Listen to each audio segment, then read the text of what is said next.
नमस्कार, मेरा नाम है डॉक्टर पुरू धवन और आज इस वीडियो में हम जानेंगे कि क्यों किडनी फेलियर पेशेंट दूध, दही, पनीर जैसी दूध की बनी हुई आइटमें नहीं ले सकते या उनको अवॉइड करनी चाहिए। हमारी बॉडी में किडनी के बहुत सारे काम होते हैं, चाहे वो क्रिएटिनिन को निकालना हो, यूरिया को निकालना हो या फिर बॉडी में जो एक्स्ट्रा पानी है उसको बॉडी से निकालना हो। मैक्सिमम लोग किडनी के फंक्शंस इतने ही समझते हैं, बट हमारी किडनी के और बहुत सारे फंक्शन होते हैं। इनमें से एक होता है विटामिन डी को एक्टिवेट करना। जो हम खाना खाते हैं, जो हम धूप की सनलाइट लेते हैं, ये सारा का सारा जो विटामिन डी बॉडी में जाता है, ये inactive form of vitamin D होता है। यानी विटामिन डी तो है बट वो काम का नहीं होता, उसे काम का कन्वर्ट हमारी किडनी करती है। अब जब हमारी किडनी को नुकसान हो रहा है तो ये काम किडनी का ये कम हो जाता है। बॉडी में विटामिन डी होने के बावजूद वो एक्टिवेट नहीं हो पाता। और विटामिन डी क्यों ज़रूरी है हम सब जानते हैं, हमारी हड्डियों के लिए बहुत ज़्यादा ज़रूरी होता है। अब आप सोच रहे होंगे कि हड्डियों का किडनी से ये क्या रिलेशनशिप। विटामिन डी जब एक्टिवेट नहीं हुआ तो कैल्शियम हमारी बॉडी पे, हमारी बोन्स पे डिपॉजिट नहीं हुआ। अब जब हमारी बोन्स में कैल्शियम डिपॉजिट नहीं हुआ तो दिक्कत क्या होती है कि हमारी जो बोन्स हैं वो कमज़ोर होनी शुरू होती है, क्योंकि कैल्शियम की जगह ले लेता है फॉस्फोरस। और फॉस्फोरस कैल्शियम की तरह हार्ड नहीं होता, सॉफ्ट होता है। इसी वजह से किडनी फेलियर पेशेंट्स में हड्डियों में दर्द, कमर में दर्द, घुटने में दर्द, पैर की लंबी हड्डियों में दर्द देखने को आम बात है। और शुरुआत उसकी कंधे से कमर की हड्डियों में दर्द शुरू होती है, थकावट से शुरू होती है। जब हमारी हड्डियां कमज़ोर होनी शुरू होती हैं तो दर्द आना एक साधारण बात है, उसको हम समझ सकते हैं। अब जो हम दूध, दही, पनीर खा रहे हैं उसके अंदर कैल्शियम तो है, बट साथ में और चीज़ भी है, फॉस्फोरस। क्योंकि आपकी बॉडी में विटामिन डी की कमी है तो कैल्शियम आपकी हड्डियों में डिपॉजिट नहीं हो पाएगा। मगर दूध, दही और पनीर में जो फॉस्फोरस है वो निकलकर आपकी हड्डियों पर डिपॉजिट होना शुरू हो जाएगा, पहली चीज़। और हमारी हड्डियाँ कमज़ोर और कमज़ोर और कमज़ोर होती चली जाएगी। तो जो नॉर्मल इंसान दूध, दही, मक्खन हड्डियों को मजबूत करने के लिए खाता है, उसका उल्टा एक किडनी फेलियर पेशेंट में होता है कि उनकी हड्डियां इन्हीं चीज़ों से कमज़ोर होना शुरू होती हैं। इसी वजह से दूध की बनी हुई आइटमें किडनी फेलियर पेशेंट को बंद या बहुत कम करने के लिए कह दिया जाता है कि आप इसका इंटेक नहीं करेंगे कि बॉडी में फॉस्फोरस ना जाए, क्योंकि फॉस्फोरस जाएगा तो दिक्कत पैदा करेगा। अब बॉडी की कैल्शियम की रिक्वायरमेंट तो है, अब उसे कैसा पूरा करें। हमें वो चीज़ ढूंढनी पड़ेगी जिसके अंदर कैल्शियम तो हो बट फॉस्फोरस ना हो, राइट। तो हम क्या करते हैं कि हम कैल्शियम की टैबलेट्स का इंटेक करना स्टार्ट करते हैं, क्योंकि उसमें हमें पता है कैल्शियम है और फॉस्फोरस नहीं है। इसी वजह से किडनी फेलियर पेशेंट की मेडिसिन के अंदर विटामिन डी और कैल्शियम रखा जाता है, जिससे हड्डियाँ वीक ना हो, कमज़ोर ना हो, दर्द ना हो। अब एक और दिक्कत इन दूध, दही और पनीर के अंदर होती है कि इनके अंदर प्रोटीन की मात्रा भी ज़्यादा होती है। पनीर है, प्रोटीन है, और किससे बन रहा है? दूध से बन रहा है, दही भी दूध से बन रही है। तो जो हम दूध लें, चाहे हम दही लें, चाहे हम पनीर लें, इनके अंदर प्रोटीन है।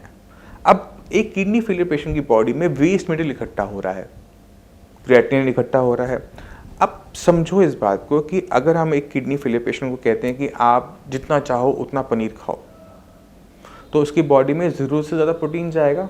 और ये प्रोटीन किस में कन्वर्ट होगा, एक बार सोच के देखो। बिल्कुल सही, ये जो प्रोटीन आप ले रहे हैं पनीर फॉर्म में, दही फॉर्म में या दूध फॉर्म में, ये कन्वर्ट हो जाता है क्रिएटिनिन के अंदर। और क्रिएटिनिन जो यहाँ पर बढ़ा वो किडनी खराब होने की वजह से नहीं बढ़ा, बॉडी में प्रोटीन का ज़रूरत से ज़्यादा इनटेक होने की वजह से बढ़ा, जो कि हमें एक फॉल्स सिग्नल देता है कि किडनी की खराब हो रही है, पेशेंट की किडनी और ख़राब होगी, जबकि ऐसा हुआ नहीं था। इसी वजह से भी किसी भी किडनी फेलियर पेशेंट में पनीर, दही या फिर दूध की आइटमों को कम कर दिया जाता है। अब सवाल ये उठता है कि बॉडी की रिक्वायरमेंट तो है, प्रोटीन तो चाहिए, क्योंकि पूरी बॉडी प्रोटीन की बनी हुई है। अगर हम प्रोटीन नहीं लेंगे तो हमारी बॉडी में डेफिशिएंसी तैयार होंगी। तो ये सोचना भी बिल्कुल सही है। तो किडनी फेलियर पेशेंट को दूध दिया जा सकता है।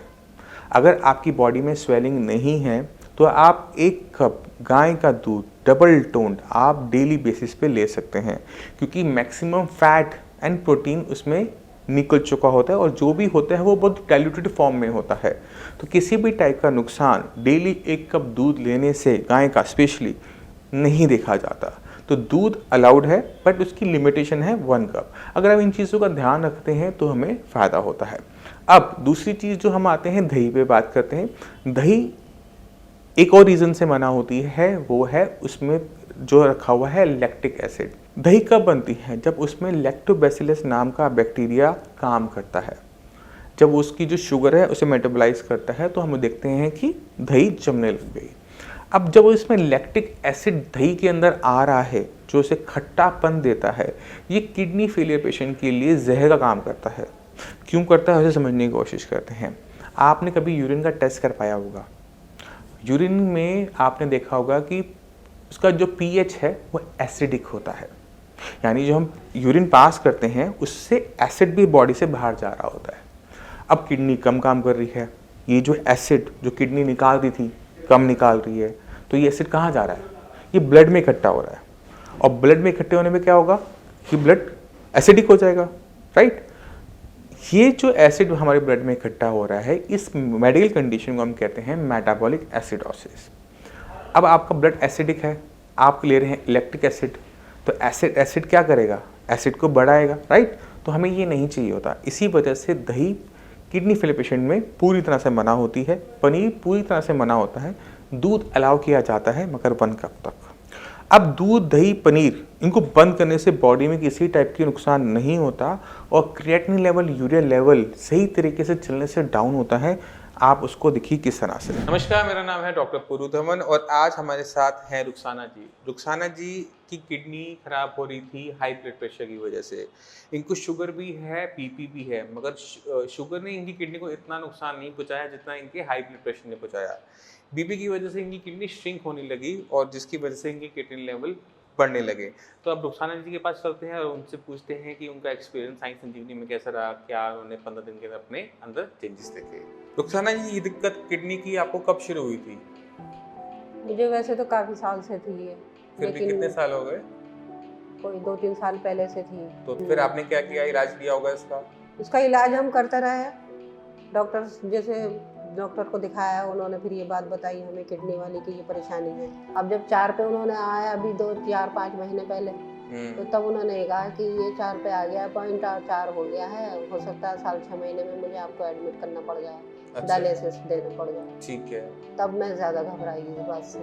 अब 15 दिन में क्या हुआ आपके साथ? जब 15 दिन दवाई ली ना आपने, अब सबको बताओ कि 15 दिन में आपके साथ क्या हुआ? 15 दिन में काफी मुझे आराम मिला है।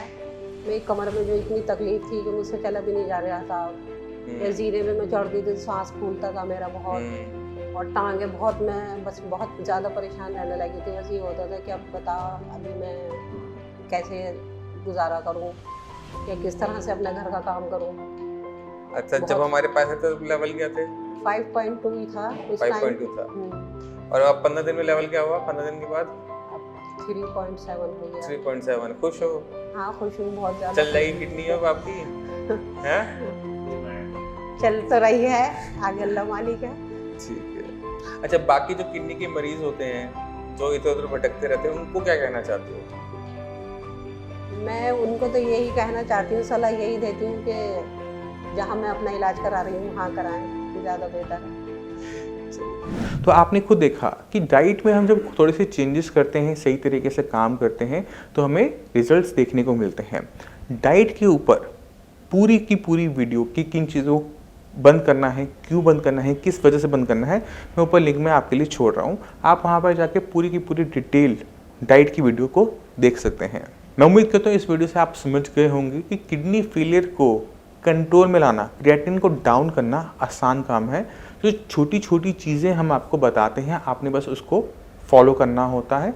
इसके लिए, इस हेल्प के लिए हमारे डॉक्टर्स हमेशा अवेलेबल होते हैं। उनसे आप बात कीजिए, उनसे समझिए, अपनी जो रिपोर्ट्स हैं उनका शेयर कीजिए, जिससे वो आपकी पूरी तरह से हेल्प कर सके और आप और हम मिलकर इस किडनी फेलियर की दिक्कत को सॉल्व कर सकें। अब इसी के साथ आप सभी से मैं चलने की आज्ञा चाहूँगा। मिलते हैं अगली वीडियो में, तब तक के लिए नमस्कार।